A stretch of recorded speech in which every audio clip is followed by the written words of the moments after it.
Bonsoir chers auditeurs, chères auditrices. Ce soir, j'ai le plaisir de vous présenter le 7e épisode du conte Le prince Badr et la princesse Gulnar. Alors, on a laissé le prince Saleh qui lui propose de marier le jeune roi et il se propose aussi de lui choisir lui-même sa mariée. Allons voir ce qui va se passer. Mon frère, reprit la reine Gulnar, vous me faites souvenir d'une chose dont je vous avoue que je n'ai pas eu la moindre pensée jusqu'à présent. Comme il n'a pas encore témoigné qu'il eût aucun penchant pour le mariage, je n'y avais pas fait attention moi-même. Et je suis bien aise que vous vous soyez avisé de m'en parler. Comme j'approuve fort de lui donner une de nos princesses, je vous prie de m'en donner quelqu'une, mais si belle et si accomplie, que le roi mon fils soit forcé de l'aimer. J'en sais une, reprit le roi Saleh en parlant bas, mais avant de vous dire qui elle est, je vous prie de voir si le roi, mon neveu, dort. Je vous dirai pourquoi. Il est bon que nous prenions cette précaution. La reine Gulnar se tourna, et comme elle vit Badr dans la situation où il était, elle ne douta nullement qu'il ne dormît profondément.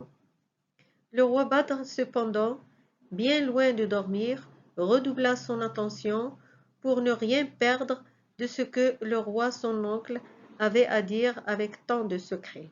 « Il n'est pas besoin que vous vous contraigniez, dit la reine au roi son frère. Vous pouvez parler librement sans craindre d'être entendu. Il n'est pas à propos, reprit le roi Saleh, que le roi mon neveu ait sitôt connaissance de ce que j'ai à vous dire. L'amour, comme vous le savez, se prend quelquefois par l'oreille, et il n'est pas nécessaire qu'il aime de cette manière celle que j'ai à vous nommer. En effet, je vois de grandes difficultés à surmonter, non pas du côté de la princesse, comme je l'espère, mais du côté du roi son père. Je n'ai qu'à vous nommer la princesse Giauhar et le roi de Samandal. Que dites-vous, mon frère? Reprit la reine Gulnar. La princesse Giauhar n'est-elle pas encore mariée? Je me souviens de l'avoir vue peu de temps avant que je me séparasse d'avec vous. Elle avait environ 18 mois, et dès lors elle était d'une beauté surprenante.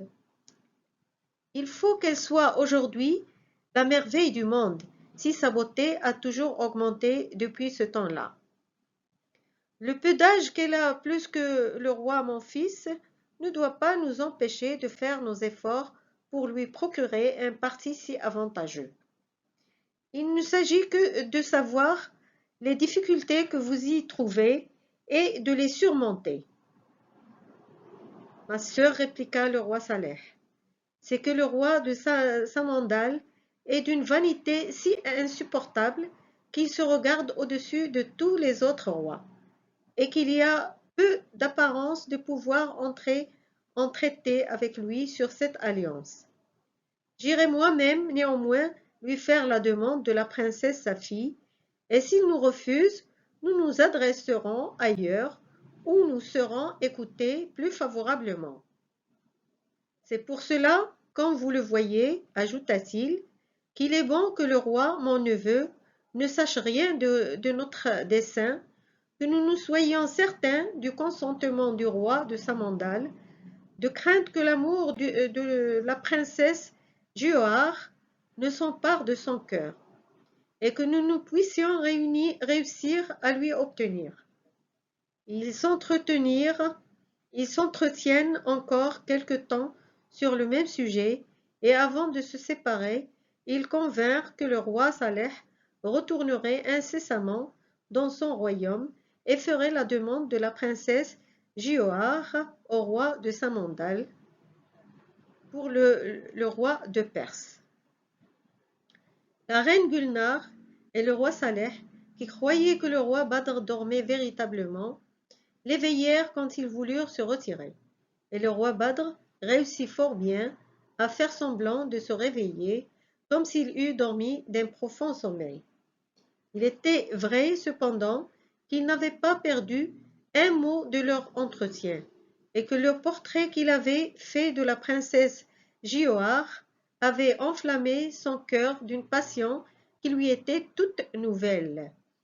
Il se forma une idée de sa beauté si avantageuse que le désir de la posséder lui fit passer toute la nuit dans des inquiétudes qui ne lui permirent pas de fermer l'œil un moment.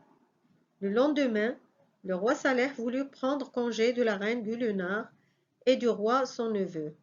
Le jeune roi de Perse, qui savait bien que le roi son oncle ne voulait partir si tôt que pour aller travailler à son bonheur sans perdre de temps, ne laissa pas de changer de couleur à ce discours.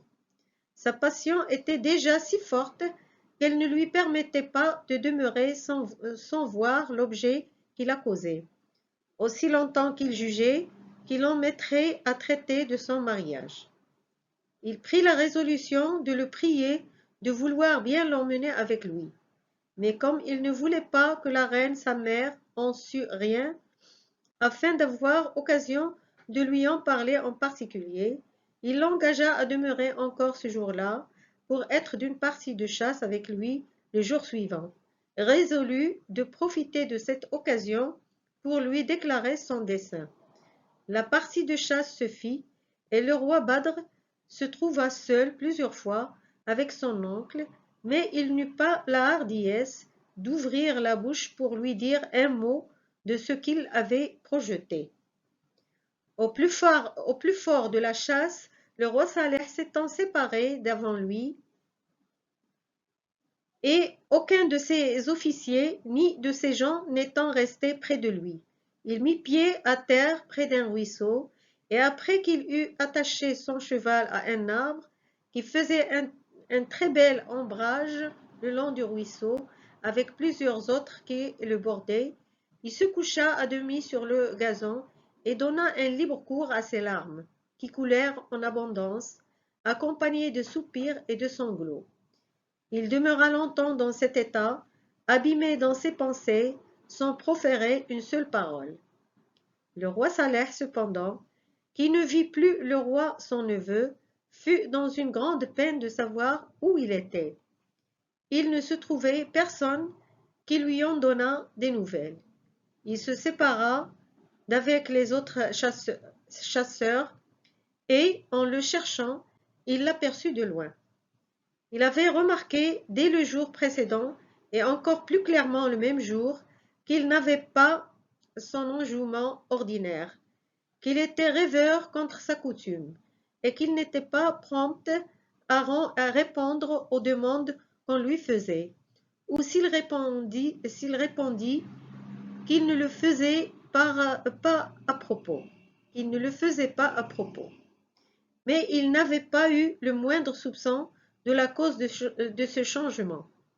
Dès qu'il le vit dans la situation où il était, il ne douta pas qu'il n'eût entendu l'entretien qu'il avait eu avec la reine Gulnare et qu'il ne fût amoureux. Il mit pied à terre assez loin de lui, après qu'il eut attaché son cheval à un arbre. Il prit un grand détour et s'en approcha sans faire de bruit, si près qu'il lui entendit prononcer ces paroles. « Aimable princesse du royaume de Samandal, s'écriait-il, on ne m'a fait sans doute qu'une faible ébauche de votre incomparable beauté. Je vous tiens encore plus belle, préférablement à toutes les princesses du monde, que le soleil n'est beau préférablement à la lune et à tous les astres ensemble. J'irai dès ce moment vous offrir mon cœur, si je savais où vous trouver. Il vous appartient, et jamais princesse ne le possédera que vous. » Le roi Saleh n'en voulut pas entendre davantage. Il s'avança, et en se faisant voir au roi Badr, « À ce que je vois, mon neveu, lui dit-il, vous avez entendu ce que nous disions avant-hier de la princesse Gulnare, la reine votre mère et moi. Ce n'était pas notre intention. et nous avons cru que vous dormiez. Mon cher oncle, reprit le roi Badr, je n'en ai pas perdu une parole, et j'en ai éprouvé l'effet que vous aviez prévu et que vous n'avez pu éviter. Je vous avais retenu exprès dans le dessein de vous parler de mon amour avant votre départ, mais la honte de vous faire un aveu de ma faiblesse, si c'en est une, d'aimer une princesse si digne d'être aimée, m'a fermé la bouche. Je vous supplie donc, par l'amitié que vous avez pour un prince qui a l'honneur d'être votre allié de si près, d'avoir pitié de moi, et de ne pas attendre à me procurer la vue de la divine Jéhoar. Que vous ayez obtenu le consentement du roi, son père, pour notre mariage, à moins que vous m'aimiez mieux que je meure d'amour pour elle avant de la voir. Ce discours du roi de Perse embarrassa fort le roi Saleh, qui lui représenta combien il lui était difficile qu'il lui donnât la satisfaction qu'il demandait, qu'il ne pouvait le faire sans l'emmener avec lui, et comme sa présence était nécessaire dans son royaume, que tout était à craindre s'il s'en absentait, il le conjura de modérer sa passion jusqu'à ce qu'il eût mis les choses en état de pouvoir le contenter, en l'assurant qu'il y allait employer toute la diligence possible et qu'il viendrait lui en rendre compte dans peu de jours. Le roi de Perse n'écouta pas ces raisons. Oncle cruel, reprit-il, je vois bien que vous ne m'aimez pas autant que je me l'étais persuadé, et que vous m'aimez mieux que je meure, que de m'accorder la première prière que je vous ai faite de ma vie. Je suis prêt à faire voir à votre majesté, répliqua le roi Saleh, qu'il n'y a rien que je ne veuille faire pour vous ou pour vous obliger, mais je ne puis vous emmener avec moi que vous n'en ayez parlé à la reine votre mère. Que dirait-elle de vous et de moi? Je le veux bien si elle y consent, et je joindrai mes prières aux vôtres. Vous n'ignorez pas, reprit le roi de Perse, que la reine ma mère ne voudra jamais que je l'abandonne, et cette excuse me fait mieux connaître la dureté que vous avez pour moi. Si vous m'aimez autant que vous voulez que je le croie, il faut que vous retourniez en votre royaume dès ce moment et que vous m'emmeniez avec vous. Le roi Saleh, forcé de céder à la volonté du roi de Perse, tira une bague qu'il avait au doigt, où étaient gravés les mêmes noms mystérieux de Dieu que sur le sceau de Salomon, qui avait fait tant de prodiges par leur vertu. En la lui présentant, prenez cette bague, dit-il, mettez-la à votre doigt, et ne craignez ni les eaux de la mer, ni sa profondeur. Le roi de Perse prit la bague, et quand il l'eut mise au doigt, faites comme moi, lui dit encore le roi Saleh. Et en même temps, ils s'élevèrent en l'air légèrement, en avançant vers la mer, qui n'était pas éloignée, où ils se plongèrent. Le roi marin ne mit pas beaucoup de temps à arriver à son palais avec le roi de Perse son neveu, qu'il mena d'abord à l'appartement de la reine, et qui il le présenta. Le roi de Perse baisa la main de la reine sa grand-mère, et la reine l'embrassa avec une grande démonstration de joie.